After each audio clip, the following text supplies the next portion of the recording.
नमस्ते विद्यार्थियों। आज अपना प्रश्नावली 2.3 है।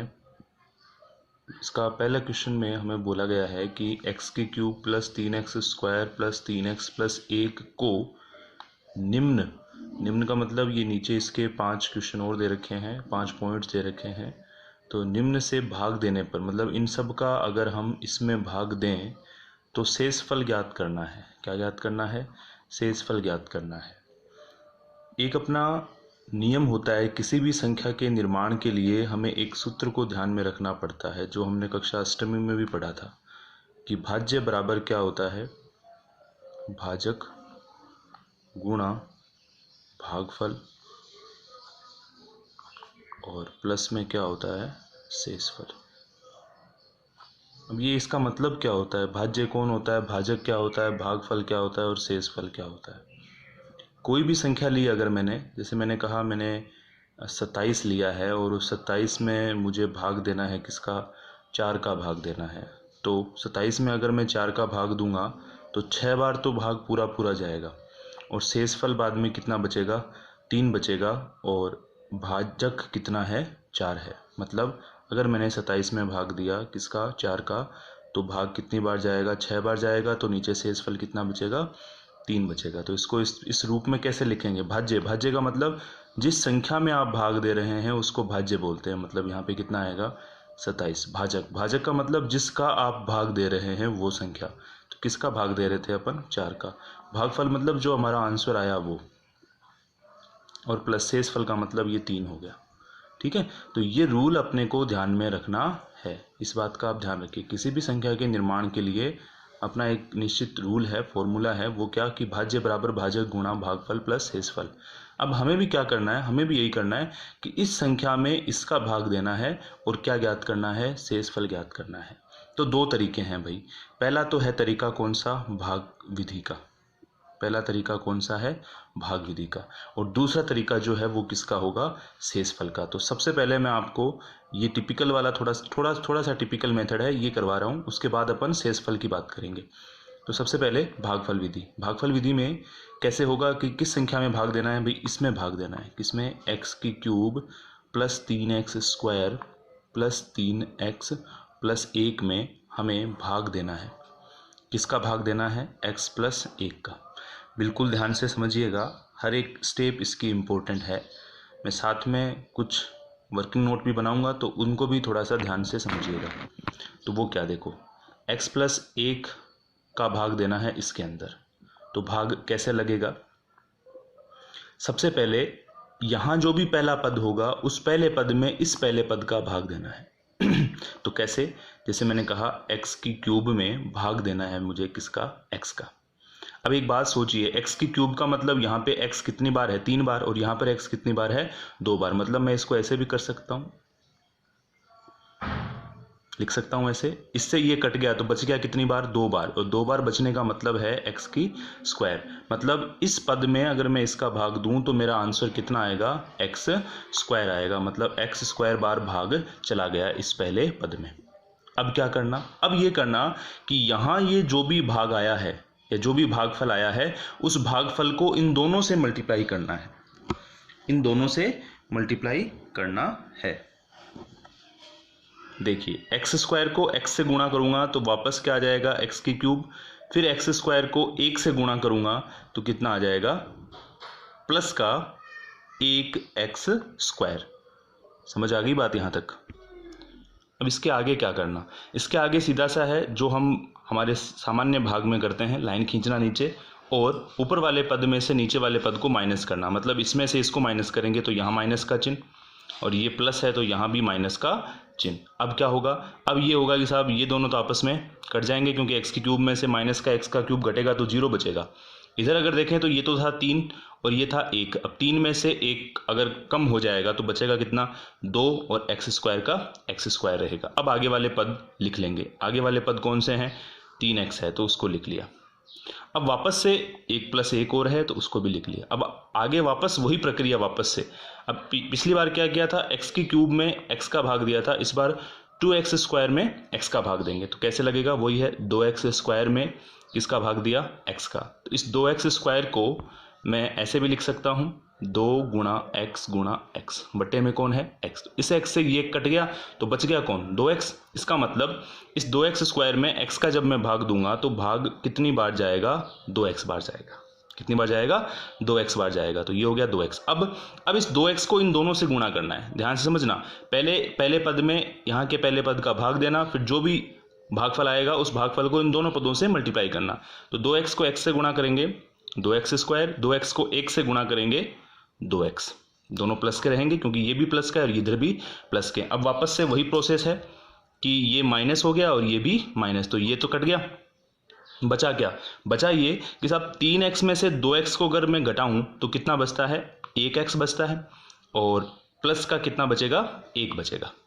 मेरी बात समझ में आ गई। अब वापस से वही कि इस पहले में इस x का क्या देना है भाग देना है, मतलब वही कि x में x का भाग देना है। कितनी बार जाएगा 1 बार जाएगा, मतलब कट गया, कुछ बार नहीं, मतलब कुछ भी नहीं बचा, इसका मतलब 1 बचा। तो भाग कितनी बार गया 1 बार गया।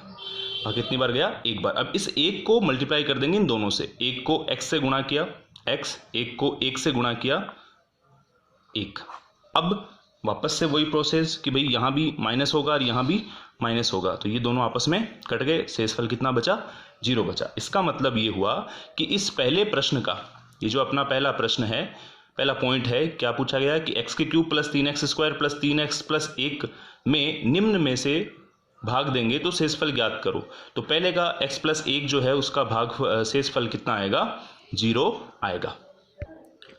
अब इसी क्वेश्चन को करने का एक आसान तरीका और है। ये तो भागफल विधि थी, अब कौन सी विधि है शेषफल विधि। शेषफल विधि, ये शेषफल विधि क्या है, सीधी सीधी बात है। हमारा प्रश्न क्या था, देखिए प्रश्न क्या था, x³ plus 3x square plus 3x plus 1 था, यही था प्रश्न। इसको वापस लिख देता हूँ मैं एक बार कि प्रश्न था x³ plus 3x square plus 3x plus 1। अब भाई भाग किसका देना है, भाग भाई इसका देना है, x प्लस 1 का भाग देना है। शेषफल जो भी आएगा वो किस तरीके से निर्धारित होगा, वही गुणनखंड वाला मेथड, बहुपद वाला मेथड जो हमने पीछे किया था शून्यांक वाला। इसके बराबर में क्या मान लिया मैंने 0 मान लिया, तो x बराबर क्या हो जाएगा माइनस का 1 हो जाएगा। इसका मतलब ये हुआ कि इस बहुपद में जहाँ जहाँ x है वहाँ मैं किसको पुटअप करूँगा माइनस के 1 को पुटअप करूँगा। तो देखिए -1 की क्यूब प्लस 3 की जगह 3, x की जगह -1 का स्क्वायर प्लस 3 की जगह 3, x की जगह फिर से -1 और प्लस का 1। समझ में आ गया। अब -1 की क्यूब का मतलब -1 को 3 बार 1 से ही मल्टीप्लाई करना है, तो आंसर क्या आएगा माइनस का 1। अब -1 का स्क्वायर प्लस 1 होता है, प्लस 1 को 3 से गुणा करूंगा 3 आएगा, फिर 3 को -1 से गुणा किया माइनस का 3 और फिर प्लस का 1। देखिए 3 से 3 कट गया, 1 से 1 कट गया, तो शेषफल कितना आ गया 0। इसका मतलब इसका शेषफल क्या होगा 0 होगा। मेरे ख्याल से ये मेथड अच्छा है, बेहतर है। इसी से अपन अगला क्वेश्चन भी करते हैं, क्वेश्चन नंबर 2। उसमें क्या था देखो, 2 नंबर क्वेश्चन में क्या है, 2 नंबर क्वेश्चन में ये बोला गया x माइनस 1/2। इसका मतलब प्रश्न वही रहेगा कि x, प्रश्न तो यही रहेगा x³ plus 3x square plus 3x plus 1, बस भागफल या ये जो भाजक है वो चेंज हो गया। भाजक चेंज होकर के क्या बन गया, तो वो देखिए भाजक क्या बन गया x माइनस 1/2। मतलब इस बार भाग किसका देना है x माइनस 1/2 का। इसके बराबर में भी मैं किसको मान लूंगा 0 को, तो x बराबर कितना आ गया 1/2। मतलब जहां पर x है वहां किसको पुटअप करके देखना है 1/2 को। तो वापस वही प्रक्रिया, x की क्यूब है, यहाँ पर क्या है x की क्यूब है, तो x की क्यूब की जगह पे क्या आ जाएगा 1/2 की क्यूब प्लस 3 का 3, फिर 1/2 का स्क्वायर, फिर प्लस 3, फिर 1/2 और फिर प्लस 1। आगे समझ में बात। अब वापस वही 1 की क्यूब, मतलब 1 को 3 बार गुणा करेंगे 1 आएगा, 2 को 3 बार गुणा करेंगे 8 आएगा, प्लस का चिन्ह, 1 3 का 3 रहेगा, 1 को 2 बार गुणा करेंगे 1 आएगा, 2 को 2 बार गुणा करेंगे 4 आएगा, प्लस का प्लस, 3 को 1 से गुणा करेंगे 3, 2 को 1 से गुणा 2 का 2 और प्लस का 1 बराबर। अब इन सब में अगर मैं लघुत्तम लूँ, एलसीएम अगर लूँ मैं 4, 2 और 8 और इसके नीचे कोई नहीं, इसका मतलब 1 है, तो एलसीएम कितना आएगा इसका 8 आएगा। अब 8 की टेबल में 8 में 8 का भाग दूंगा 1 बचेगा, प्लस 4 में इसका भाग दिया 2, 2 को 3 से मल्टीप्लाई किया 6, प्लस 2 का इसमें भाग दिया 4, 4 को 3 से मल्टीप्लाई किया 12, प्लस 1 का इसमें भाग दिया 8, 8 को 1 से गुणा किया 8।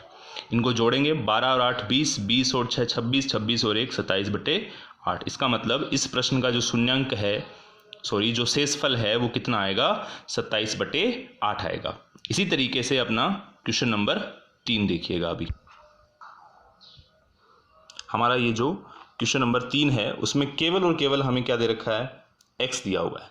मतलब वापस वही होगा कि जो भी हमें दे रखा है x दे रखा है तो x के बराबर हमने क्या मान लिया, 0। तो इसमें अब कोई भी ट्रांसफर करने वाला, कोई भी प्लस या माइनस को स्थानांतरित करने वाली कोई बात नहीं दे रखी। इसका मतलब अब की बार हमें x की जगह पे किसको पुटअप करना है, 0 को पुटअप करना है। तो वापस वही, पहले 0 की क्यूब प्लस 3 0 का स्क्वायर प्लस 3 0 और प्लस का 1। देखिए ये सब 0 0 है, देखो सब सारे के सारे 0 ही 0 है। तो ये सब का मतलब 0 होगा, बस ये 1 बचेगा। इसका मतलब इसका शेषफल कितना हो जाएगा, 1 हो जाएगा। इसी तरीके से अपना क्वेश्चन नंबर 4, इसमें हमें दे रखा है x प्लस पाई। तो वापस वही है कि x प्लस पाई के बराबर में भी क्या मान लिया, 0। तो x बराबर क्या हो जाएगा, माइनस का पाई। मतलब जहां पर x होगा वहां पे किसको रखना है, माइनस के पाई को रखना है। वापस वही क्वेश्चन तो वही रहेगा सेम, x की cube plus 3x square plus 3x plus 1। तो अब क्या होगा कि माइनस पाई की क्यूब प्लस 3 का 3, फिर माइनस पाई का स्क्वायर प्लस 3 का 3 माइनस का पाई और प्लस का 1 बराबर। देखिए माइनस पाई को 3 बार गुणा करेंगे तो माइनस तो रहेगा ही रहेगा, पाई की क्या हो जाएगा, क्यूब हो जाएगा। अब ये देखो माइनस पाई का स्क्वायर है तो माइनस माइनस टकरा के प्लस बन गए। पाई स्क्वायर को 3 से गुणा करेंगे, प्लस का 3 पाई स्क्वायर आएगा। फिर प्लस का 3 माइनस से गुणा होगा तो माइनस का 3 पाई रहेगा और प्लस का 1 रहेगा। अब इसका आगे कोई सॉल्यूशन संभव नहीं है, इसलिए इसका आंसर क्या हो जाएगा, यही हो जाएगा। इसका अपना अंतिम और 5वां प्रश्न क्या है, 5 + 2x है। तो वापस वही कि 5 + 2x के बराबर में किसको मान लिया, 0 को। 5 को उधर भेजूंगा तो 2x बराबर माइनस का 5 हो जाएगा। तो x बराबर कितना आ जाएगा, माइनस का 5/2। मतलब जहां पर x है वहां किसको रखना है, माइनस के 5/2 को रखना है। देखिए प्रश्न क्या था, x की cube plus 3x square plus 3x plus 1 करके। तो वापस वही रखना क्या है, पुटअप क्या करना है, माइनस का 5/2 को पुटअप करना है। तो देखिएगा माइनस का 5/2 की क्यूब प्लस 3 की जगह पे 3, फिर माइनस 5/2 का स्क्वायर, फिर प्लस का 3, फिर माइनस का 5/2 और फिर प्लस का 1। यही था, यही मैंने x के स्थान पे किसको पुटअप कर दिया, -5/। ठीक है। अब देखिए -5 को अगर मैं 3 बार मल्टीप्लाई करूं उसी से, तो 5 को 5 से किया 25, 25 को 5 से किया 125, 2 को 2 से किया 4, 4 को 2 से किया 8, प्लस रहेगा 5 का स्क्वायर जो है वो कितना होता है 25, 25 को 3 से गुणा करेंगे 75/2 का स्क्वायर कितना हो जाएगा 4। अब ये दोनों देखो माइनस और प्लस टकरा के क्या बन गया, माइनस। यहाँ पर ये हुआ कि माइनस माइनस टकरा के पहले प्लस बन गया था और फिर प्लस से गुणा किया तो प्लस ही रहेगा। -5 को 3 से गुणा करेंगे तो ये हो जाएगा 15 और नीचे कितना आएगा 2 और प्लस का क्या हो गया 1 बराबर। अब इनमें अगर मैं एलसीएम लूँ तो कितना आएगा 8 आएगा, सबका एलसीएम इसके नीचे कोई नहीं, इसका मतलब 1 है। 8 का इसमें भाग देंगे तो माइनस का 125, 4 का इसमें भाग दिया 2, 2 को 75 से गुणा किया 150 आ जाएगा। 2 का इसमें भाग दिया 4, 4 को 15 से गुणा किया 60 और फिर यहाँ से इसको गुणा करेंगे तो प्लस का कितना आएगा 8 आएगा। इसको अगर मैं सॉल्व करूँ, देखिए 150 में से 125 जाएगा, 25 बचेगा। 25 में से इसको उठाएंगे माइनस का 35 बचेगा और माइनस के 35 में से भी अगर मैं 8 को हटा दूं तो कितना बचेगा 27 बचेगा, और वो भी किसका, माइनस का। तो ये हो गया माइनस का 27/8। तो ये अपना शेषफल हो जाएगा। ये 5 क्वेश्चन आपको एक बार वापस से करने हैं और चैनल को लाइक करिए, शेयर करिए और सब्सक्राइब करिए। ये 5 क्वेश्चन जो मैंने अभी करवाए हैं इनको एक बार वापस से निकालिए। धन्यवाद।